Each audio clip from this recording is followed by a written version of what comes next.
안녕하세요 하면 딱 떠오르는 게 있죠. 태양보다 뜨거운 열정, 그리고 온몸을 흔들게 하는 삼바의 리듬. 바로 리우 대 자네이루입니다. 그런데 리우가 그냥 흥겨운 도시가 아니라 세계 최고의 미항으로 불린다는 사실 알고 계셨나요? 도대체 어떤 비밀이 숨어 있길래너? 지금부터 저랑 같이 그 매적 속으로 흠뻑 빠져보시죠. 자, 그럼 이걸로 한번 시작해 볼까요? 브라질의 리우, 이탈리아의 나폴리, 그리고 호주의 시드니. 딱 봐도 정말 멋진 도시들인데 이 세 도시에 혹시 어떤 공통점이 있는지 감이 오시나요? 네, 맞아요. 바로 세계 3대 미항이라는 아주 영광스러운 타이틀을 가지고 있다는 거죠. 그럼 이 쟁쟁한 도시들 사이에서 오늘 우리가 파헤쳐 볼 리우데자네이루는 대체 어떤 매력으로 사람들의 마음을 훔친 걸까요? 좋아요. 그럼 우리 가장 먼저 하늘로 한번 슝 날아올라 볼까요? 리우의 심장이라고 할 수 있는 그 상징적인 풍경들, 제일 높은 곳에서부터 한번 만나보시죠. 와, 바로 이 모습이죠. 리우데자네이루 하면 정말 가장 먼저 떠오르는 바로 그 이미지요. 코르코바도 언덕 꼭대기에서 이 도시 전체를 따뜻하게 품에 안으려는 것처럼 두 팔을 활짝 벌리고 서 있는 저 거대한 그리스도상 말이에요. 이 그리스도상이 얼마나 큰지 숫자로 한번 볼까요? 보면 진짜 입이 떡 벌어집니다. 무게가 무려 1145톤이래요. 이게 어느 정도냐면 코끼리 200마리를 합친 것보다 더 무거운 거예요. 브라질 독립 100주년을 기념해서 만들었다고 하는데 2007년에는 신세계 7대 불가사의 중 하나로 뽑힐 만큼 그 가치를 전 세계적으로 인정받았죠. 높이가 38m라고 하면 감이 잘 안 오실 수도 있어요. 그쵸? 우리가 맨날 보는 아파트로 생각하면 한 13층 정도 높이라고 해요. 아니, 산꼭대기에 13층짜리 건물이 서 있는 거나 마찬가지라니. 이제 그 어마어마한 크기가 좀 실감이 나시죠? 자, 그리스도상에서 본 풍경도 멋지지만 리우에는 또 하나의 상징이 있죠. 바로 팡데 아수카르로 가볼게요. 우리말로는 설탕빵 산이라는 이름인데 이름 너무 귀엽지 않아요? 케이블카를 타고 정상에 딱 오르면요. 에메랄드빛 바다를 따라서 부드럽게 휘어지는 코파카바나 해변의 파노라마가 눈앞에 쫙 펼쳐집니다. 이건 뭐 진짜 그림이에요, 그림. 근데 이름이 왜 하필 설탕빵일까요? 되게 재밌죠. 옛날에 포르투갈 탐험가들이 이 산을 처음 봤을 때 그 모양이 꼭 그 당시 원뿔 모양으로 굳혀서 만들던 설탕 덩어리처럼 생겼다고 해서 저거 설탕빵이네 하면서 이런 이름을 붙였다고 하더라고요. 자, 이제 하늘 구경은 이쯤 하고 땅으로 한번 내려와 볼까요? 리우의 심장이 쿵쿵 뛰는 소리, 그 뜨거운 열기가 가득한 해변과 거리로 우리가 직접 한번 걸어 들어가 보겠습니다. 리우의 해변 하면 딱 두 군데가 떠오르죠. 이파네마 그리고 코파카바나. 근데 이 두 곳이 분위기가 완전 달라요. 만약 여러분이 그 유명한 보사노바 노래 이파네마에서 온 소녀처럼 좀 시크하고 여유로운 분위기를 즐기고 싶다. 그럼 이파네마로 가시면 되고요. 아니다, 나는 5km나 되는 저 백사장을 따라 막 활기 넘치는 에너지를 느끼고 싶다 하시면 코파카바나가 정답입니다. 코파카바나 해변에 가면 또 하나 재미있는 구경거리가 있어요. 바로 이 모래 예술 작품들이에요. 파도가 쓱 밀려왔다가는 그 백사장이 그냥 캔버스가 되는 거죠. 전 이게 진짜 리우 사람들의 자유로운 예술가적 기질, 그리고 그 낙천적인 삶의 태도를 가장 잘 보여주는 증거가 아닐까 싶어요. 너무 멋지지 않아요? 지금까지 리우의 정말 웅장한 자연이랑 활기 넘치는 해변을 둘러봤는데요. 근데 이 도시의 진짜 영혼은 어디에 숨어 있을까요? 이제 리우의 예술과 이야기가 스며 있는 곳으로 한 걸음 더 깊이 들어가 볼게요. 그 영혼을 만날 수 있는 곳이 바로 여기 셀라론 계단입니다. 이 계단에는요, 한 예술가의 뜨거운 열정, 사랑, 그리고 너무나 비극적인 마지막 순간까지 모든 게 다 담겨 있어요. 이야기는 1990년에 시작돼요. 칠레에서 온 예술가 호르헤 셀라론이 자기 집 앞에 있는 낡은 계단에 타일을 하나씩 붙이기 시작한 거죠. 처음엔 그냥 개인적인 프로젝트였는데 이 순수한 열정이 전 세계 사람들 마음을 움직인 거예요.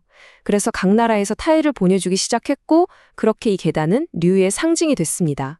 그런데 너무 안타깝게도 그는 2013년에 바로 이 계단 위에서 쓸쓸하게 생을 마감한 채 발견됐어요. 근데 있잖아요. 이 계단을 쭉 오르다 보면 정말 반가운 걸 발견할 수 있어요. 짜잔! 바로 자랑스러운 우리 대한민국의 태극기 타일입니다. 와, 이 작은 타일 하나를 보니까 셀라론의 계단이 그냥 한 사람의 작품이 아니라 정말 전 세계가 마음을 모아서 같이 만든 살아있는 예술이구나 하는 게 확 느껴지지 않으세요? 이 모든 풍경을 눈에 담고 있으면 대체 어떤 기분일까요? 어떤 여행자 한 분이 이런 말을 남겼더라고요. 카페에 앉아 시원한 바람을 맞으면서 여행 막바지의 불안한 마음을 달랜다고요. 어쩌면 이게 리우의 진짜 매력 아닐까요? 이렇게 웅장한 자연과 뜨거운 열정, 그리고 예술적인 영감이 다 섞여 있는 곳에서 마침내 나만의 평온함을 딱 찾게 되는 그 순간 말이에요. 생각해보세요. 셀라론이라는 딱 한 사람의 열정이 동네의 평범한 계단을 전 세계 사람들이 찾아오는 예술 작품으로 바꿔놓았잖아요.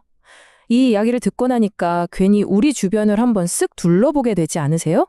어쩌면 여러분의 그 작은 열정이 닿는 바로 그곳이 우리 동네의 새로운 셀라론 계단이 될 수도 있지 않을까요? 혹시 1월의 강이란 이름을 가진 도시 들어보신 적 있으세요? 오늘 바로 그곳 세계 3대 미항 중 하나인 리우데자네이루의 진짜 매력 속으로 한번 푹 빠져보려고 합니다. 자, 저랑 같이 떠나볼까요? 네, 맞아요. 리우데자네이루는 이탈리아의 나폴리, 호주의 시드니랑 어깨를 나란히 하는 세계 3대 미항으로 꼽히죠. 정말 그 풍경이, 와, 이건 뭐 그냥 바라보는 것만으로도 입이 떡 벌어질 정도라니까요. 근데 사실 아름다운 항구는 세상에 꽤 많잖아요. 그쵸? 도대체 뭐가 리우를 이렇게 특별하게 만드는 걸까요? 그 풍경에 어떤 영혼 같은 게 담겨 있길래 다들 그렇게 열광하는 걸까요? 오늘 그 비밀을 하나씩 아주 속속들이 파헤쳐 보겠습니다. 자, 모든 이야기의 시작은 뭐니 뭐니 해도 이름이죠. 리우데자네이루. 이 독특한 이름에는 과연 어떤 비밀이 숨어 있을까요? 여기서부터 시작해보죠. 리우데자네이루, 이게 포르투갈어로 1월의 강이라는 뜻이래요. 이야기는 1502년 1월로 거슬러 올라가는데요. 그때 포르투갈 탐험가들이 이 거대한 과나바라만을 보고는 와, 강입구다 하고 착각한 거죠. 그러니까 이 위대한 발견의 시작이 사실은 엄청난 착각이었다니 이거 정말 재미있지 않나요? 자, 이번에는 시선을 저 위로 한번 돌려볼까요?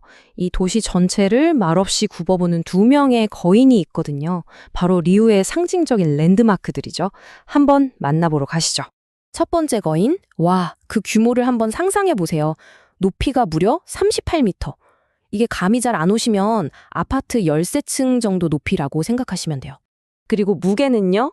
자그마치 1145톤. 이건 뭐 코끼리 200마리를 합친 것보다도 더 무거운 거예요. 양 팔을 쫙 벌린 너비는 또 28m나 되고요. 웬만한 농구 코트 가로 길이만 하다고 하니까 정말 어마어마하죠. 네, 눈치채셨나요? 바로 코르코바두 언덕 꼭대기에서 두 팔 벌려 도시를 품고 있는 거대 예수상입니다. 이 엄청난 조각상이 사실 브라질 독립 100주년을 기념해서 세워졌다고 해요. 그래서 그런지 리우 시민들에게는 평화와 안식을 주는 그런 상징적인 존재라고 합니다. 자, 그리고 두 번째 거인이 있습니다. 바로 팡지아 수카르. 이게 무슨 뜻이냐면요. 설탕빵이라는 뜻이에요. 이름이 참 귀엽죠. 모양이 16세기 때 설탕을 옮기던 그 원뿔 모양 덩어리랑 똑 닮았다고 해서 이런 재미있는 이름이 붙었다고 하네요. 여기 정상까지 가려면 케이블카를 2번이나 타야 해요. 첫 번째 봉우리를 딱 거쳐서 최종 목적지까지 올라가는 그 동안 와, 발밑으로 펼쳐지는 리우의 풍경이요? 진짜 이건 말 그대로 한 폭의 그림입니다. 그림. 자, 저 하늘과 맞닿은 산에서 이제 내려와 볼게요. 이번에는 리우의 심장박동이 가장 뜨겁게, 가장 생생하게 느껴지는 곳으로 가볼 겁니다. 바로 모래 위로 펼쳐진 삶의 현장, 해변이죠. 리우 하면 딱 떠오르는 두 해변이 있죠. 이파네마랑 코파카바나. 언뜻 보면 그냥 비슷해 보이는데 사실은 매력이 전혀 달라요. 이파네마는 그 유명한 노래 이파네마에서 온 소녀 아시죠? 그 보사노바의 감성이 흐르는 좀 세련되고 시크한 느낌이라면 코파카바나는 5km나 되는 백사장을 따라서 사람들의 활기찬 에너지랑 예술이 막 넘쳐 흐르는 그런 곳이에요. 특히 코파카바나 해변을 한번 걸어보잖아요? 그럼 진짜 깜짝 놀라실 거예요. 아니, 저게 모래로 만든 게 맞나 싶을 정도로 정교한 예술 작품들이 쫙 있거든요. 해변 전체가 그냥 거대한 캔버스인 거예요. 매일매일 새로운 작품이 태어나는 살아있는 갤러리랄까요? 자, 이번에는 리우의 그 예술적인 영혼이 꽉 응축된 곳으로 가볼게요. 아마 세상에서 가장 화려한 계단이 아닐까 싶은데요. 바로 셀라론 계단입니다. 이 계단을 만든 사람이 칠레 출신의 예술가 호르헤 셀라론인데요. 이분은 이 작업을 두고 이렇게 말했어요. 나의 미치고 독특한 꿈이라고요. 생각해보세요. 평범한 동네 계단을 세상에 없는 예술 작품으로 바꾸겠다. 진짜 말 그대로 꿈 같은 비전이었던 거죠. 그 꿈의 시작은 아주 소박했어요. 1990년에 그냥 자기 집 앞에 낡은 계단을 꾸미는 거였거든요. 근데 이 열정이 얼마나 대단했는지 소문이 퍼지면서 전 세계 사람들이 타일을 보내주기 시작한 거예요. 하지만 참 안타깝게도 2013년에 그는 자기가 평생을 바쳐 만든 바로 이 작품 위에서 숨진 채 발견됐습니다. 그래서 지금 이 계단에는요, 215개의 계단에 무려 2,000개가 넘는 타일이 붙어 있어요. 60개가 넘는 나라에서 온 타일들이 모여서 하나의 거대한 예술작품이 된 거죠. 그리고 여러분, 여기서 아주 반가운 걸 찾을 수 있는데요. 계단 아래쪽에 가면 선명한 태극기 타일도 딱 있답니다. 정말 신기하죠? 자, 어떠셨어요? 지금까지 리우의 이름에 얽힌 이야기부터 거대한 랜드마크, 활기 넘치는 해변, 그리고 한 예술가의 꿈까지 만나봤는데요. 그럼 이 모든 조각들이 하나로 모여서 과연 어떤 도시의 영혼을 만들어내는지 그 마지막 그림을 함께 맞춰볼까요?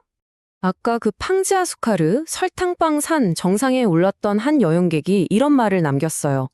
여기 위에서 보니까 저 수백 척의 요트들이 꼭 장구벌레처럼 보이네요. 이제야 리우가 왜 세계 3대 미항인지 온몸으로 알겠어요. 라고요. 바로 이거죠. 그 압도적인 풍경 앞에서 하고 모든 게 이해되는 그 순간 말이에요. 맞아요. 리우의 영혼이라는 건 바로 이런 거예요. 거대한 자연, 그리고 사람들의 뜨거운 예술, 또 그들의 깊은 신앙심. 이 모든 게 하나로 어우러져서 만들어지는 거죠.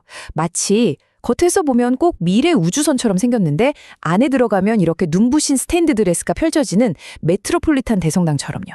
정말 반전 매력이죠? 위대한 착각으로 시작된 도시의 이름, 두 팔 벌려 도시를 안아주는 거인들, 모래 위에서 피어나는 예술, 그리고 한 예술가가 평생을 바친 계단까지. 이게 바로 우리가 함께 찾아본 리우의 영혼이었습니다. 그럼 마지막으로 질문 하나 드릴게요. 여러분이 살고 있는 혹은 여러분이 사랑하는 도시의 영혼은 과연 어떤 이야기와 풍경 속에 숨어 있을까요? 오늘 한번 주변을 천천히 둘러보시는 건 어떨까요?